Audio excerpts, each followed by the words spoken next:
नमस्कार दोस्तों, स्वागत है आपका अपने चैनल यूपी एजुकेशन में। दोस्तों, कल हमने आपको बताया था समास से संबंधित, जैसे तत्पुरुष समास और अव्ययी भाव समास। तत्पुरुष समास का हमने कितना भेद बताया था कल? तो दोस्तों, कल हमने तत्पुरुष समास के 6 भेद बताए थे। कर्म तत्पुरुष, करण तत्पुरुष, संप्रदान तत्पुरुष, अपादान तत्पुरुष और संबंध तत्पुरुष, अधिकरण तत्पुरुष।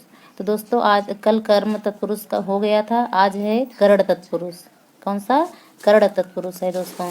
तो देखिए, वह करण तत्पुरुष किसे कहते हैं?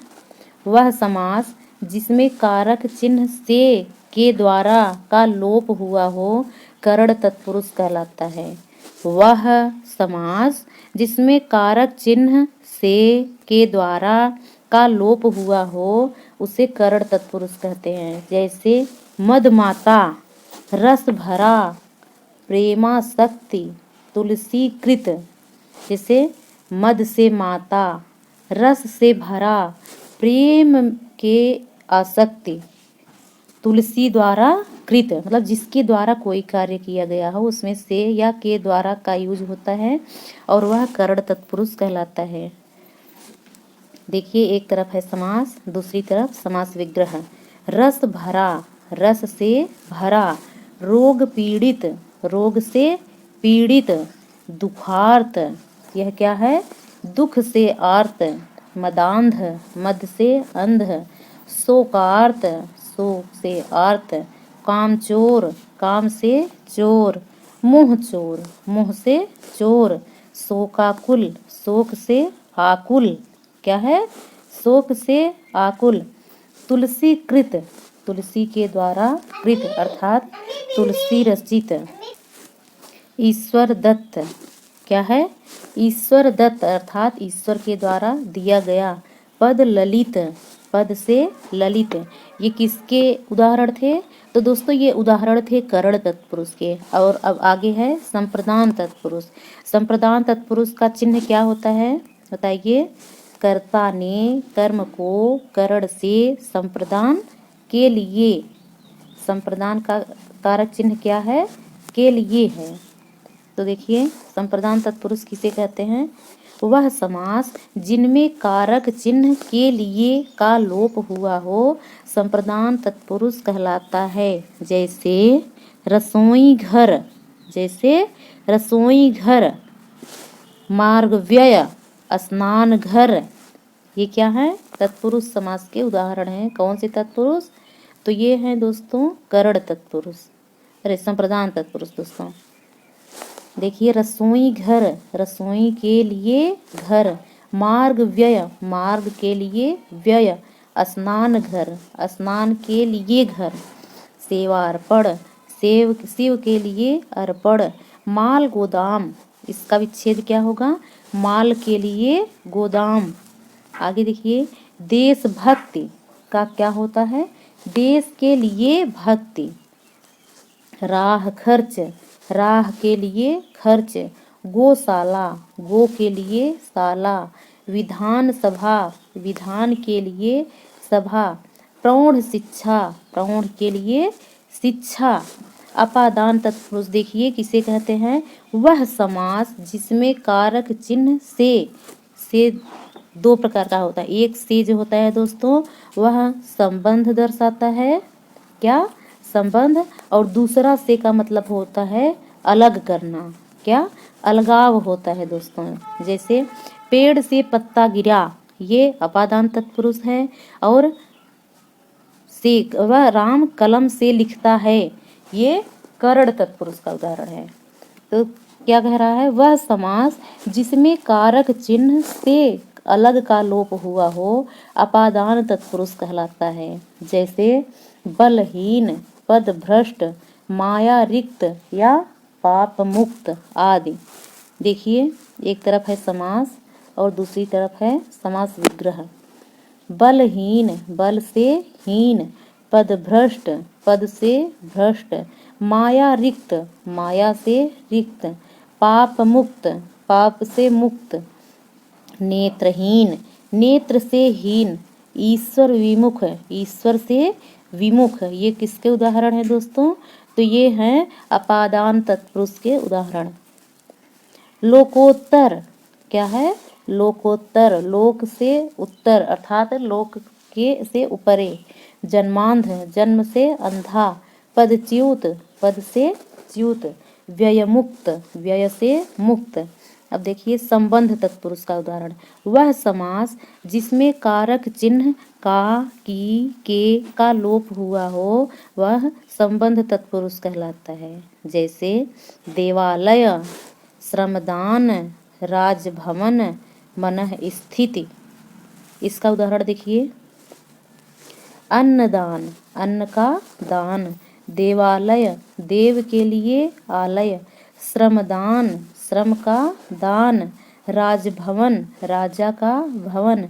आनंद आश्रम, आनंद का आश्रम। रामायण, राम का अयन। खरारी क्या है? खरारी, खर का अरि। रामोपासक, राम का उपासक। देश सेवा, देश की सेवा। राजगृह, राजा का गृह अर्थात राजा का घर। सभापति, सभा का पति। विद्यासागर, विद्या का सागर।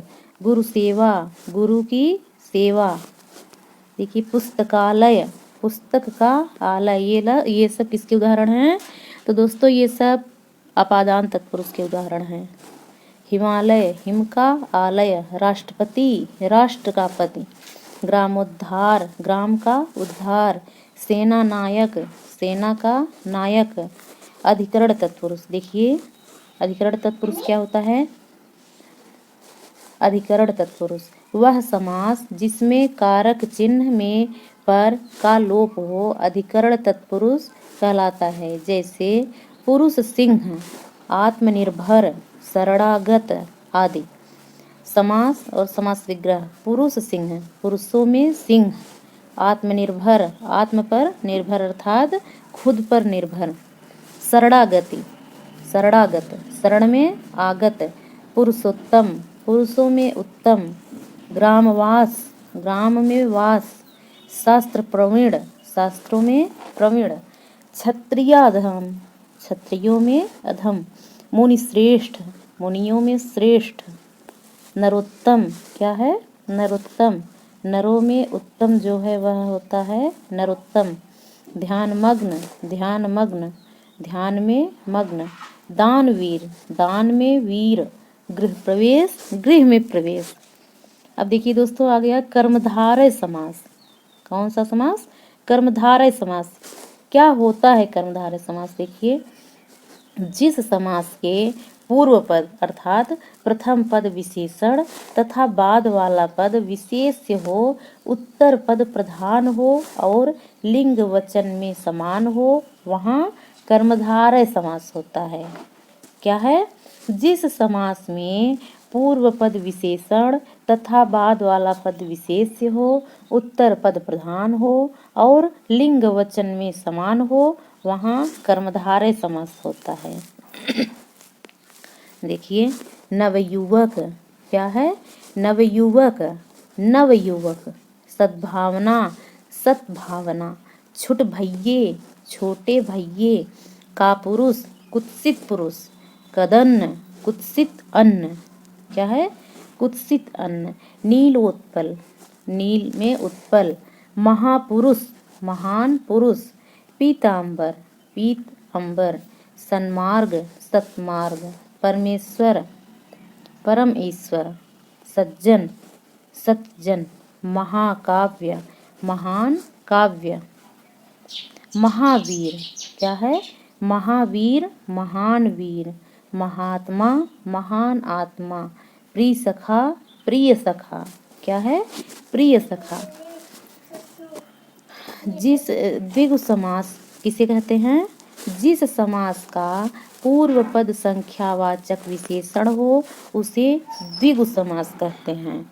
इसमें समाहार अथवा समूह का बोध होता है। जैसे त्रिलोक, पंचवटी, त्रिभुवन। सीधे सीधे देखिए दोस्तों जिसमें संख्यावाचक विशेषण हो वह द्विगु समास कहा जाता है। देखिए त्रिलोक, तीन लोकों का समाहार। पंचवटी 5 वटों का समाहार। पसेरी 5 शेरों का समाहार। त्रिकाल 3 कालों का समाहार। चवन्नी 4 आनों का समाहार। नवग्रह 9 ग्रहों का समाहार। त्रिगुण 3 गुणों का समाहार। अष्टाध्यायी 8 अध्यायों का समाहार जो है उसे कहते हैं अष्टाध्यायी। त्रिपाद 3 पादों का समाहार। देखिए इसमें सब संख्यावाची हैं। और क्या है? चौराहा 4 राहों का समाहार। त्रिफला 3 फलों का समाहार। नवरत्न 9 रत्नों का समाहार। सतसई 700 का समाहार। पंचपात्र 5 पात्रों का समाहार। चतुर्वेद 4 वेदों का समाहार। खटरस 8 रसों का समाहार। दोस्तों अब देखिए कौन सा समास आ गया? बहुब्रीहि समास। कौन सा? बहुब्रीहि समास। किसे कहते हैं बहुब्रीहि समास? देखिए समास में आए हुए पद जब किसी अन्य पद की विशेषता प्रकट करे तो वहाँ बहुब्रीहि समास होता है। समास में आए हुए पद जब किसी अन्य पद की विशेषता प्रकट करे तो वहाँ बहुब्रीहि समास होता है। इस समास में अन्य पद की प्रधानता होती है। पूरा समस्त पद अन्य पद का विशेषण होता है। जैसे पीतांबर, लंबोदर, त्रिनेत्र, नीलकंठ इत्यादि। देखिए पीतांबर पीला है जिसका अंबर अर्थात श्री कृष्ण। देखिए इसमें पूरा पद ही एक विशेषण है, किसी अन्य अर्थ को प्रदान कर रहा है। पीतांबर पीला है जिसका वस्त्र अर्थात कृष्ण। त्रिलोचन क्या है? त्रिलोचन 3 है लोचन अर्थात जिसके शंकर। लंबोदर लंबा है उदर जिसका अर्थात गणेश। नीलकंठ नीला है कंठ जिसका अर्थात शंकर। दशानन 10 है आनन जिसके अर्थात रावण। त्रिनेत्र 3 है नेत्र जिसके अर्थात शंकर। सुलोचना सुंदर है लोचन जिसके अर्थात मेघनाथ की पत्नी को क्या कहा जाता है? सुलोचना। दुरात्मा बुरी आत्मा। श्वेतांबर श्वेत है जिसके अंबर अर्थात सरस्वती। मृत्युंजय मृत्यु को जीतने वाला अर्थात शिव। शिव को क्या कहा जाता है? मृत्युंजय। विषधर विष को धारण करने वाला विषधर कहलाता है। अब अंतिम देखिए द्वंद्व समास है। इस समास के सभी दोनों पद प्रधान होते हैं। जैसे अन्न जल, राजा रानी, लेन देन। उदाहरण देखिए राम कृष्ण राम और कृष्ण। गाय बैल गाय और बैल। भाई बहन भाई और बहन। माँ बाप माँ और बाप। ये देख लीजिए कि द्वंद्व समास में दोस्तों योजक चिन्ह का प्रयोग किया रहता है। अक्सर योजक चिन्ह लगा होता है। बेटा बेटी बेटा और बेटी। राजा रानी राजा और रानी। सीता राम सीता और राम। राम लखन राम और लखन। तो दोस्तों देखिए आज का हमारा वीडियो समाप्त हुआ। अगर आपको वीडियो अच्छा लगे तो प्लीज़ लाइक शेयर और सब्सक्राइब जरूर करिए दोस्तों। हम आपके लिए ऐसे ही वीडियो लाते रहेंगे। धन्यवाद।